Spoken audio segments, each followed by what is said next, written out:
there, my name is Caitlin Bandy and this is my channel Bandy's Books. Today is Tuesday, so we're doing another Tag Tuesday video. This week I'm going to be doing the 1001 book tags video. This tag was originally created by Sandy at Ms.Reads a lot, so please make sure you check out the link below to her profile and go check out the original video.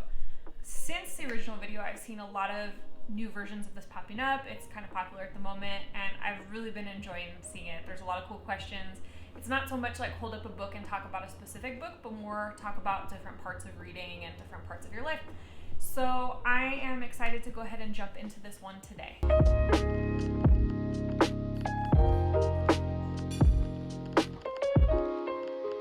1001 lists.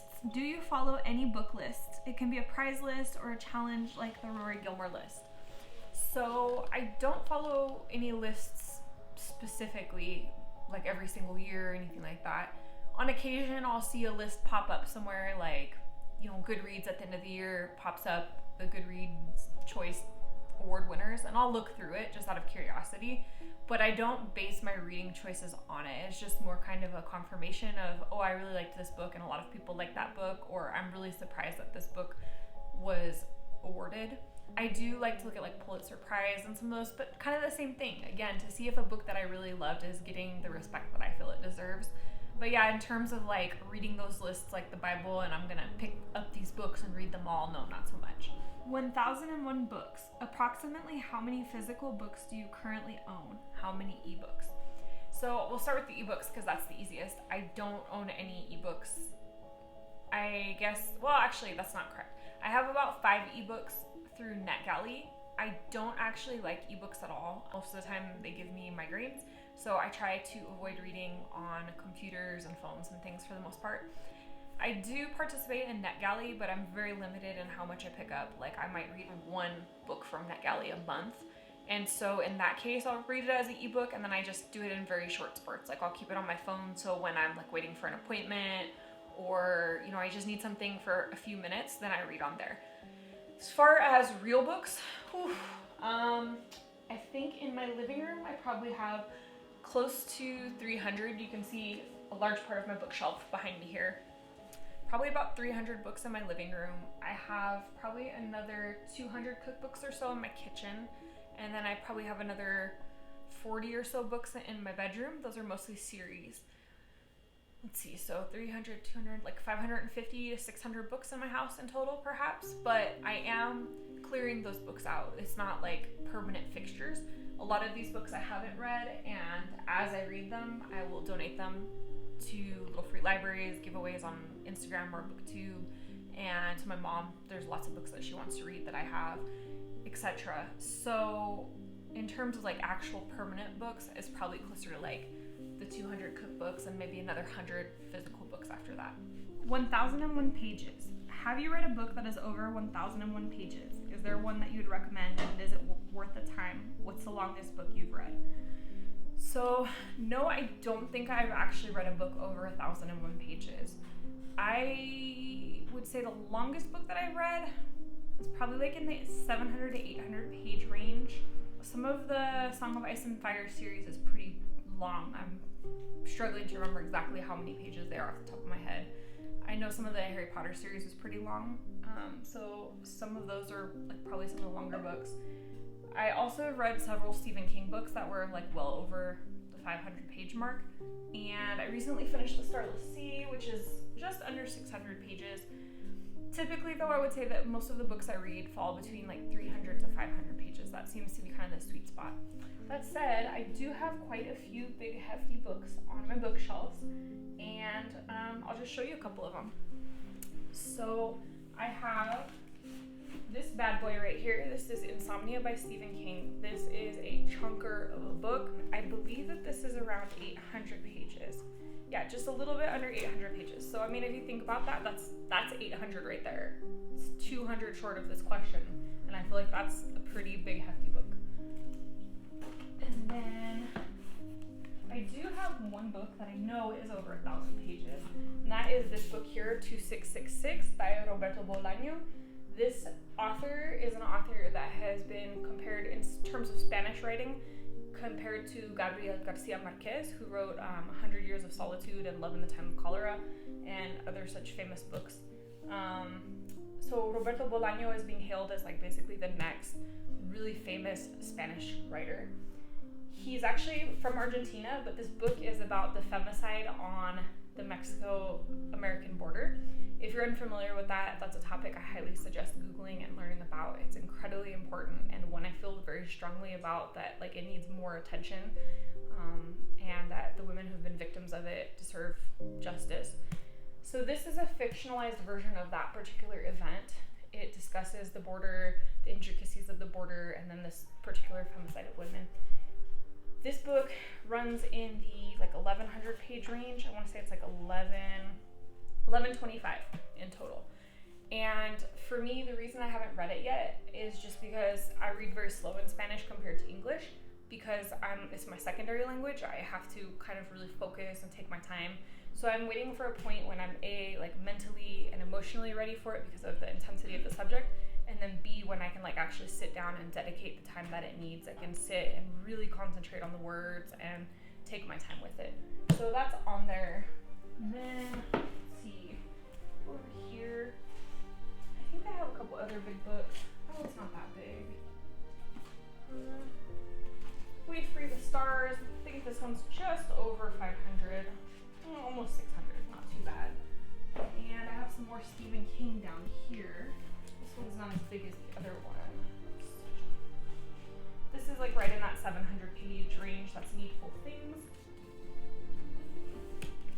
And I have a couple other bad boys that are real big on my other bookshelf. I have over here Brissinger by Christopher Paolini. This one is right about 760 pages. What else? Ooh, I know it's a big one. One of those rare classics that I have on my bookshelf. Where is it? I know it's here somewhere. I'm having a hard time. Ah, there it is. I have The Brothers Karamazov by Fyodor Dostoevsky. This is a classic. And this one comes in at about 730, although I feel like this should count as a 1,000-page book because the text on this is insanely small. It's like microscopic. I need glasses to read this. And let's see if there's anything else massive on here. One of those are particularly big.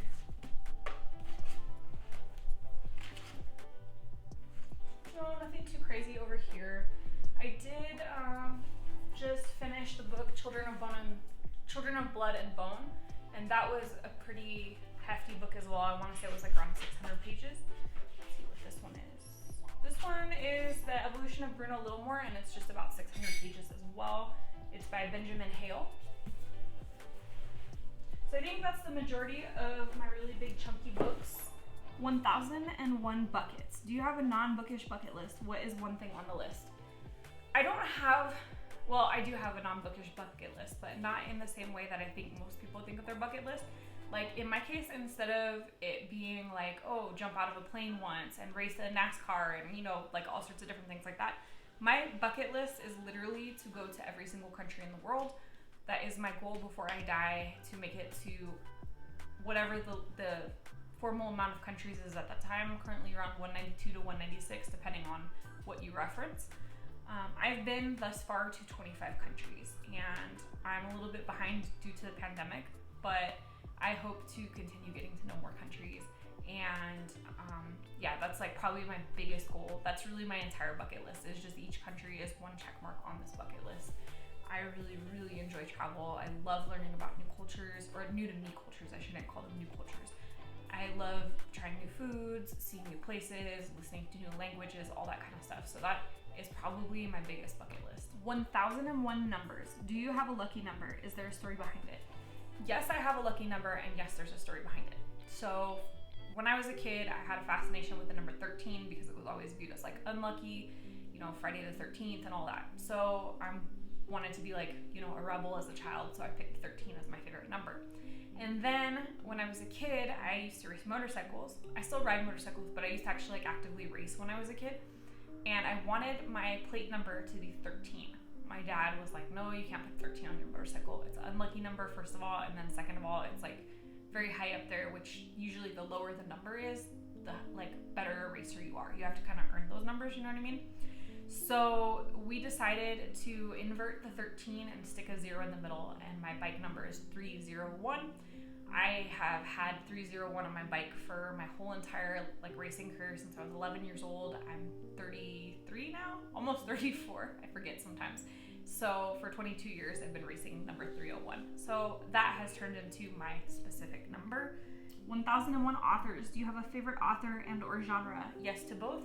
My favorite genres, well, I have a couple favorite genres. My favorite genres would be historical fiction, fantasy, psychological thrillers. I also enjoy horror. I enjoy sci-fi. I like memoirs, autobiographies. I mean, I like almost all genres, but probably historical fiction, fantasy, and psychological thrillers are like my top 3. And as far as favorite authors, probably my most current favorite authors would be Silvia Moreno Garcia. I've read like half of her published work so far. I really like Nnedi Okorafor as well. I've read several of her books. I'm also really enjoying Tomi Adeyemi. I just finished Children of Blood and Bone, which I mentioned earlier. That was fantastic. I'm looking forward to checking out some of her work. I'm also really enjoying Alex E. Harrow. I just read Spindled Splintered, and I'm looking forward to checking out some more of her books. And Shea Earnshaw. Oh my gosh, History of Wild Places was amazing, and I saw that she had other books published, so I'll be checking those out as well. In terms of like long-term authors, I enjoy Stephen King a lot. I haven't read all of his books, but the ones that I have read, I've really enjoyed.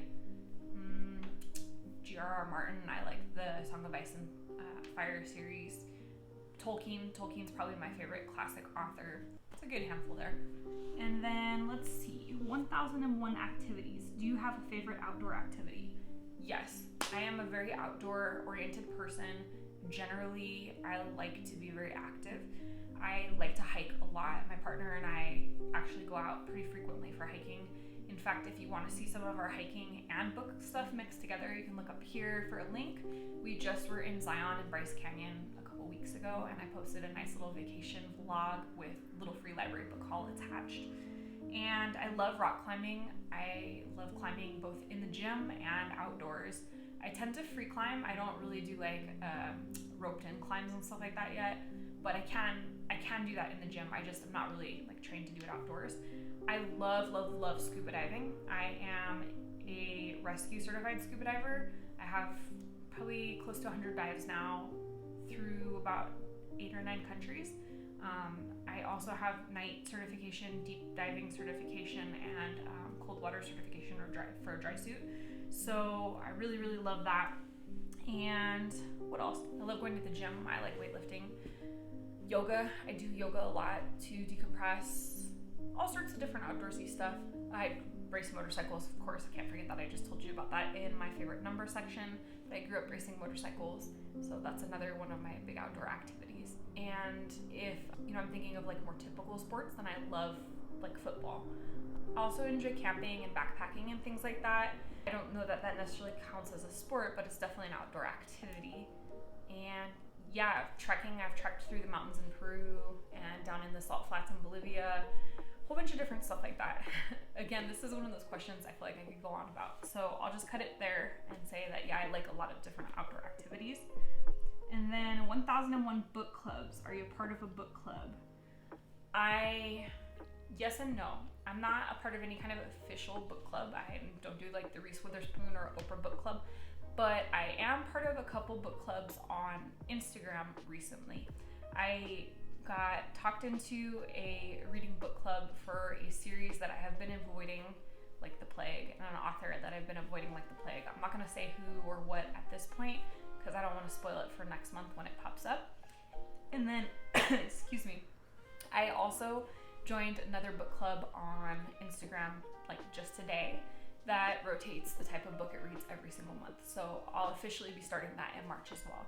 I'm very excited about that. I really enjoy discussing books. That was my whole point of joining Bookish social media, was to talk about books, because a lot of the people in my life don't read that much, or they have a limit of how much they want to talk about books. So I'm looking forward to having a dedicated group to just talking about the books I'm reading. And then 10 + 0 1 friends. Tag some friends. So I tend to like to leave tags in the way that, you know, if you like this tag and you want to do it, consider yourself tagged. Just because like the YouTube tagging function is kind of weird. If you don't have 1,000 subscribers and the person you're tagging doesn't have 1,000 subscribers, you can't really tag them. You can like link them in the description below. But a lot of times I find people don't even notice that they get tagged in these things. So if you watch this video and you think this is a cool tag, please consider yourself tagged. Go ahead and do it, and then tag me in your video, or like leave me a comment somewhere so I know to come chat about it on your video.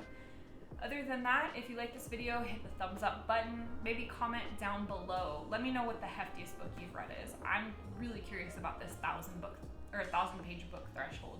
Like, is there that many plus 1,000-page books that I'm just unaware of? Like, blow my mind with this, please. And if you're not already subscribed, hit that subscribe button so that you always get my videos. And